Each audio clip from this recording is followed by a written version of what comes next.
എനിക്ക് മനസ്സിലാകാത്തതുകൊണ്ട് ചോദിക്കുക. എന്താ നിങ്ങളുടെ ഉദ്ദേശം? എന്റെ അമ്മ എന്നോട് പറഞ്ഞപ്പോഴാണ് എനിക്കൊരു കാര്യം മനസ്സിലായത്. എനിക്ക് കല്യാണം കഴിക്കാൻ പ്രായമായെന്ന്. അപ്പൊ അമ്മ എന്നോട് പറഞ്ഞു പൊന്നുമോൻ തന്നെ ഒരു പെൺകുട്ടിയെ കണ്ടുപിടിക്കാൻ. അങ്ങനെ ഈ പൊന്നുമോൻ കണ്ടുപിടിച്ച പെണ്ണാണ് ഈ നിൽക്കുന്ന പെൺകുട്ടി. അത് നിങ്ങൾ മാത്രം ഒന്ന് തീരുമാനിച്ചാ മതിയോ?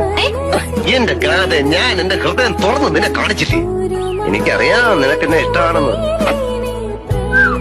അത് തുറന്നു പറയാൻ എന്താ ഇത്ര മടി? തുറന്നു പറയൂ, ഹൃദയം തുറന്ന് മനസ്സ് തുറന്ന് എന്നെ ഇഷ്ടമാണെന്നുള്ള കാര്യം ഒന്നും മടിക്കാതെ തുറന്നു പറയൂ. തുറന്നു പറയാൻ എനിക്ക് മടിയൊന്നുമില്ല. പിന്നെന്താ? പിന്നെ നിങ്ങൾ പറയാൻ എനിക്കൊരു അവസരം തരണ്ടേ? ഓ അങ്ങനെ. Okay I am sorry. ശരി, പറഞ്ഞോളൂ, ഞാൻ കേൾക്കാൻ കാതോർത്തിരിക്കാം. എനിക്ക് നിങ്ങളെ ഇഷ്ടമല്ല. I hate you. It's impossible.